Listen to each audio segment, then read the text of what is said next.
All right, good morning, Hoosier fans, and welcome to the Morning After, Hoosier Morning After, Portland State.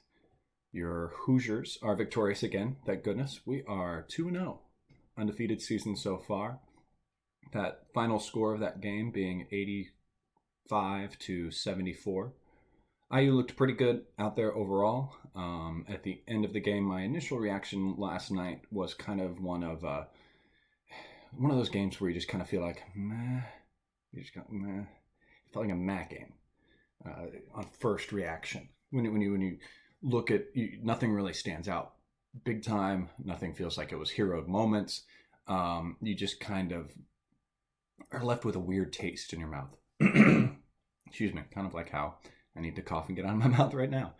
But after kind of sitting and looking at it, I realized that there are some good things to take away, and there are some things from this game that playing a team like this going into it was very good. So Portland State, known as a wonderful offensive rebounding team, they were number one last year in offensive rebounding. They only returned three players. They do a lot of junior college transfers. It's kind of what they're known for as well. They're also very much well known for their press on the ball. They put a high press on the ball. They're going to show lots of different defenses, although we didn't see too often them switch away from man. They stayed pretty much in the man defense, not really much zone that we saw. But I mean, we came out, we looked good dealing with that pressure. We just needed to take more advantage at the beginning of the game. They did a lot of switching on D, which with our size, we should be able to benefit from. We should be something that we can take advantage of on teams. I believe that some of their pressure that they gave us on the ball made it difficult for our guys to give entry passes down to our bigs.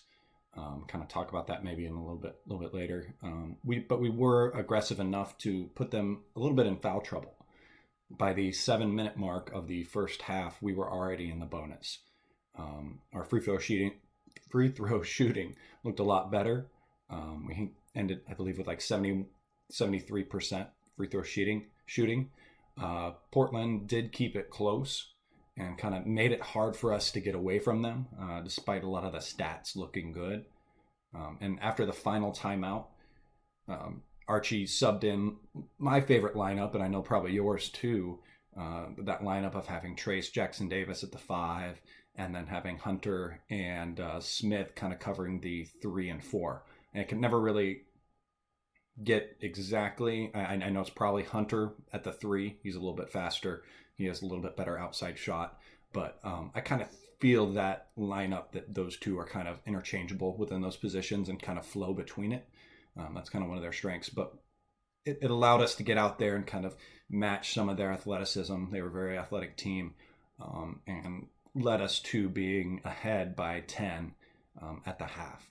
Again, we kind of maintained that 10 point lead for most of the game and all the way till the end. In the second half, defense started to kind of lack on ball pressure, mainly from our guards. Portland State star Woods was able to make a couple threes, and they weren't really contested that much.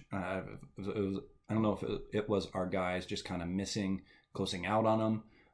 I think one or two of them I remember were from rebounded balls that kind of bounced around, and our guys were going after them, and it just the lucky chance that Portland got a hold of them and was able to get it out to Woods, and he knocked them down. But after that started to happen, and Woods started to kind of show that he was going to be the one that would try to get his team back and get his team more competitive in it. Thank goodness that we were able to have Rob stepped up. Rob was not happy with that, and there was a play where Rob got in tight on him, and he was able to knock the ball out of bounds. And Rob just stood there, stone faced, and just kind of shook his head. I couldn't tell. I went back and watched it a couple times. I couldn't tell. There was too many guys walking in front of the camera and everything to tell if Rob said something to him. I don't know. Comment below if you think you saw him saying something, or but he just kind of was there, kind of shaking his head. And Woods was just kind of stood there. Woods stood there and kind of took it and didn't move. And then one of the other Portland players came over, and he probably had some choice words or said a few things, or maybe just the fact that he's rushing up to a tense situation did not please the refs, and that was a technical foul. That kind of turned into a 5-point swing for us, where we did that, and I believe then we had some threes by Jerome at that point that really kind of brought us back into it. Really kind of helped us stretch it out and make the game ours for the rest. Rob continued to kind of shut him down, and it proved that that was their game and where they were going to try to play and what they could play through. So in the end, obviously, IU pulled it out, and we won 85-74. Some kind of meaningful things to take from this game was some guys got in some decent minutes that we haven't really seen yet. Let me take a drink real quick. Race. And Race is one that fans, I think, is becoming a fan favorite. He's a guy that we haven't seen very much, obviously, because of his concussion. He's a big guy, physically large, and very athletic.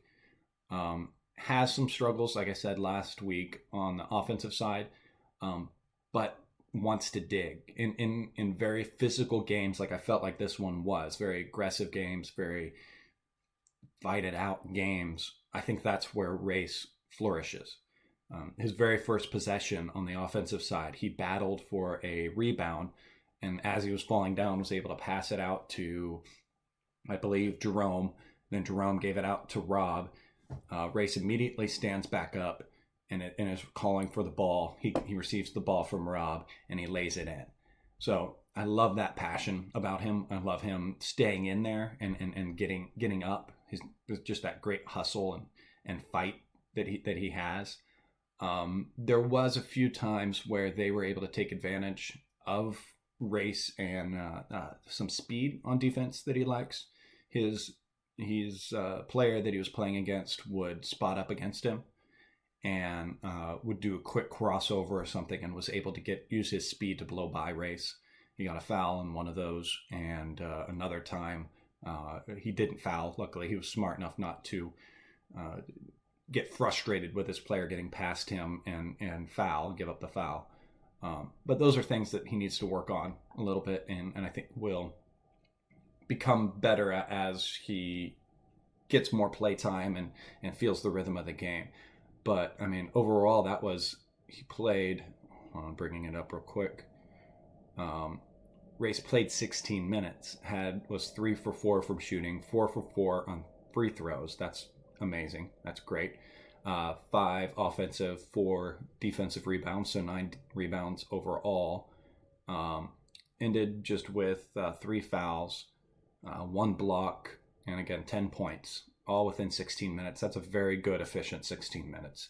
That's something that hopefully he can keep up, and we can count on him for that kind of break. Because, again, with a very busy, very deep front court, it's going to be a matter of who can go in there and maximize the time that they get in there. And Race showed tonight that he can be one of those players, last night, I should say, or yesterday afternoon, that he could be one of those players to come in and give meaningful minutes when he's asked to. So we will need that down the road. We will definitely need that in Big Ten play when we play against teams that are very big and very athletic, that kind of fighter. We will need that again. Shout out to Jared Morris. Here's a player comp coming at him. Someone like him that I remember as a kid enjoying watching was Jared Odell. Jared Odell was that kind of physical player. He wouldn't light it up with highlights, but he'd go out there and he'd claw and he'd fight for you. And he would do the things that needed to be done to get the job done. I see a lot of that in Race. He's willing to go out there and fight and step up when he needs to. Justin Smith had another good game. He is quickly, again, the juniors overall again were our leading scorers. Al Durham with 18, Justin Smith with 16. Justin playing the most minutes of anyone with 37 minutes. He was 50% from field goal, 7 for 14. Took 2 threes, missed them both. I'm not mad about him taking threes. One was pretty wide open on the top of the key. He needs to hit that one. Can't place in my mind where the other one was. But again, I like that he's testing that. I like that he's trying to take those. 2 is fine if he's going to take and miss, because I want it to eventually become something in his arsenal. Because it's right now he's good at that drive and that cleanup and to be that player you dish to after you drive. I think that's where a lot of his points come from, is from Armand Franklin and Al driving in, and then him being ready there to receive the ball on a dish and then just lay it in. He's also very aggressive to get rebounds and putbacks. He had 8 rebounds, 2 turnovers. He'll clean that up. That's no big deal. He had 1 steal, 2 personal fouls. So, I mean, a pretty good basic game, balanced game from him overall, but would look to see him try to work that outside and mid-range shot. Those are the spots that he needs to work on, and will definitely elevate the team and possibly become, on average, a 12-point player for us, which would be great. 12 is probably where he will land. If he gets higher, if he gets up into 15, who knows? That's probably asking a lot for him. But again, it's going to be a team scoring by committee, and different guys are going to be hot different nights. Al played 32 minutes, was 7 for 11, 1 for 4 from 3.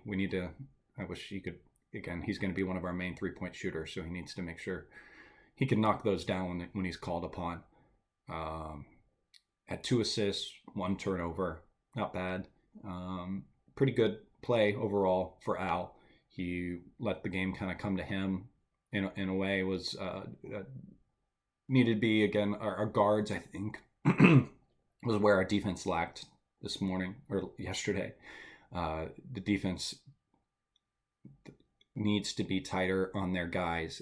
There's going to be a lot of good guards coming up in the Big Ten season, and we need to make sure we're putting that pressure on from the beginning of the game, not wait until after they get hot shooting or start to affect the game. We need to be on them right away and show that we're going to shut that down, because we have plenty of guys to sub in and out and take care of that underneath the basket, but it's on the outside where we're kind of playing a little thin. So these guys need to shut it down and take care of that whole game. Joey Brunk, 19 minutes, played a pretty good game. I think we got away from the other team was allowing us, it was doing a lot of switching. Whenever we were running screens or anything else, they switched on every single screen, which made a lot of good matchups for our bigs underneath. A lot of bigs against smalls. We didn't do a good job of getting the balls down to them. And I don't know if that's because of how aggressive they play, if the bigs weren't quite getting in the right positions for it. I know Trace, I saw a lot, was asking for lobs over the top rather than really kind of boxing out his guy and asking for it on the block and using his size against him. He needs to kind of ask for it that way rather than looking for that lob over the top, because while that might be a byproduct of what worked a lot for him in high school, he was always the bigger, stronger, more athletic guy out there on the court. That's not going to be the case here in college. So that lob over the top, while it might be there a few times, there's a lot of times help side defense that's going to be able to come over and block that out, or guys are going to be able to jump up and deny that pass. It's a riskier pass. Use your size, use your athleticism, box your guy out, ask for the ball on the block, and then use your ability to make space from there. Either face up if you want, or back them down in and put it up from there. I think I saw a few times where we were able to take advantage of that. They were quick to come over and double once we did have that. I think obviously Portland State had a good game plan in set in motion, knowing that we did have all those bigs, and they knew they needed to shut that down, so they would double. I don't know if that scared us away from getting it down underneath, but I would have liked to see that a lot more, and because that is, again, one of our strengths. Kind of started talking about Trace Jackson Davis there. I mean, he had his very first double-double. It's going to be very many double-doubles to come in the candy stripes for that man. Not sure what was up with the technical foul that he got, though, on that dunk. He wasn't really hanging for too long because there's kind of a guy around him, so that could be argued out. And then maybe for pushing the ball through his legs, but the ball was kind of under him and he kind of pushed it away back out of bounds. So that one was kind of weird. I don't know. Comment below if you kind of understood what that one came from. I don't. Lost me. Coach had some good things that he said during the post game. He talked about this team has got to grow up a little bit faster on the defensive end. Coach has not been satisfied at all with the defense yet this year. I would agree. It's going to be a team that we're going to hang our hat on defense. We need to be a lot better. Taking a team like Portland State, letting them get over 60 points. If we're going to hang our hat on defense, we need to shut down teams like this. Again, I think part of that was their star guy got on fire. Let me see, how many points did he end with? He ended with 27 points. Him and their other guard had 21. So right there is nearly 50 of their 74 points, all from their two guards. So that's somewhere that obviously our defense can get stronger, can do better. Another interesting quote that Coach had, not quote, but someone asked in the press conference. Go ahead, go and watch those. By the way, a good one to follow on YouTube is Inside the Hall. Search for Inside the Hall and subscribe to them.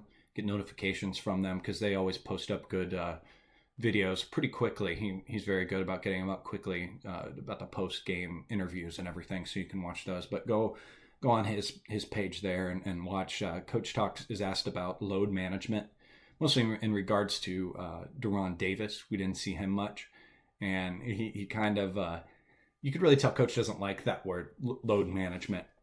He expresses again how he has always about this deep team that we have, that he is going to give the guys minutes and opportunities, and it's on them to kind of step up and use those opportunities the best. And he's gonna play the guys that are playing well, and he's gonna take you out if you're not doing well. I did see that a lot of times where if guys would make mistakes yesterday, he was quick to sub them out. So that's nice to see. I like that he's holding them accountable. There's going to be a few times where we can't do that, where we need them to play through their mistakes. But I like that threat is there. That maybe a little bit of fear is the right way to use, but a little bit of fear to the players that if they don't do well, then that might happen. But yeah, Coach did not like load management. He kind of tiptoed around that topic a little bit. I mean, and the reason it's brought up is because we didn't see Deron Davis. And we can speculate all we want. Is he being rested for the Big Ten season? Is there a little bit of injury nagging on him? Has he just not gotten into rhythm? I think another factor could be the fact that this team that we played is not really a good team for a Deron Davis. A little bit faster, more athletic type of team, type of game. It is not where Deron can benefit. Deron benefits the most from half-court sets, getting on the block, receiving the ball, having great decision-making, whether it's pass it out or be able to bully his guy and go up and get a basket. That's Deron's strengths. That was not last night's game. So, yeah, I mean, overall, again, good game. Had by most, just need to kind of get it together and put away a team like this. Someone I didn't speak of that we kind of lauded on, and he kind of had a non-factorish game. He only ended up he played 22 minutes. He had 4 points. It was Armand Franklin. It was 50% from the field, Missed 2 threes. Again, that's fine. I want the guys to take them now, find their rhythm and everything. 2 for 4. Had 2 fouls, 2 turnovers, no assists this time, which was a little bit disappointing to see. He was a guy that had so many assists last week, had 8 assists with 0 turnovers, and then to turn around and I guess the game just wasn't for him. Again, that's holding him on high standards. He's a freshman, hasn't played that much, so it's going to happen.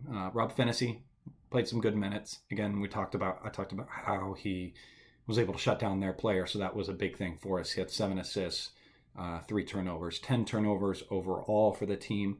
That's right where coach wants to see. First half, we were just under 50% in field goal percentage. Second half, we were just above, so that's good. We brought it back up. Again, but 3-point shooting at 21%. We got to find that 3-point shooting. Maybe it's sitting there in Green on the bench. Coach talked about hopefully getting Devontae active a little bit more in practice this coming week, and hopefully he'd be back soon. Didn't allude to the fact that he would be back for next week or this week's game, but hopefully back by the time we get into Big Ten play. Hopefully he's back by Wisconsin at least, maybe with the Florida State with the challenge game, but we'll see. Free throw shooting, though, at least was over 70%, 73.3%.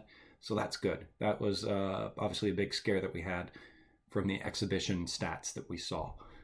Free throw defense for us, again, not looking great as it was last year, so we'll definitely be down in Ken Palm on free throw defense. But overall, again, like I said, my mentality hasn't changed greatly from my first reaction last night to the game of being kind of a meh game. But I think, again, having a team like this that we play so early is good, and having these struggles now will only make us better in the long run. I would take a game, as weird as it is to say, I would take a game like this over a game where we beat a team 50-100. What do you learn really in that 50-100 game? You don't learn as much. You could maybe get some confidence. You might get some false confidence. When you have a game that you fight like this, you have stuff to build on. You have lessons to learn. You have things to coach. This is something that the team will be able to take to the practice field and drill. It may not feel good now. They may not be happy now, which is good. Don't be happy. Don't be happy with this. Use this and push forward. We play again on Tuesday, the 12th. It's at 7 p.m. against North Alabama. It's supposedly, from what I can tell, this is another team that will give you a lot of different pressure and a lot of different looks on defense. Something that's very good. Again, I wanted to see this team play against the zone. I'm hoping for a lot of zone from Alabama during this game. We should be good against the zone with our size. Guys checking to the free throw line in that gap and finding them. Someone like Trace Jackson Davis could do very well. He's tall. He can receive the ball, and he can keep, as long as he keeps it up above his head and distributes, find the right place to pass out of. That'll help us get around that zone. This game will be on regular BTN, so you can suspend your BTN Plus subscription for a while. I think there's a few games, without looking at the schedule right now, but there's a few games down the road that could possibly be on BTN Plus. Right now, they're just kind of set on the schedule as BTN/BTN Plus for the TV coverage. So just kind of be on the lookout. I'll give you kind of a heads up as we get to those. This game that we just played, the Portland State, supposedly it is supposed to replay Monday night at some point. So just kind of be on the lookout for that. Check your local listings. If you have IU basketball set to record on your DVR, it should be able to find it for you and go ahead and record that. Kind of a little outside of this team, but IU news. Romeo Langford, he's recently moved down to the G League to play. I think he had his debut last night. He had 27 points, 5 rebounds, 2 assists, 6 blocks. That's good to see. good to hear. Hopefully he can get down there and get some experience, get some reps, show what he can do, and get moved back up to the Celtics. So, yeah, I think that's it for today's edition of Hoosier Morning After. Thank you for tuning in. Thank you for joining me on this Sunday morning. Have a great weekend, rest of your weekend, and get back into the work week in a good fashion. You don't have long to wait for IU basketball. Again, we'll see you guys Wednesday morning after the Tuesday evening game. And as always, go Hoosiers.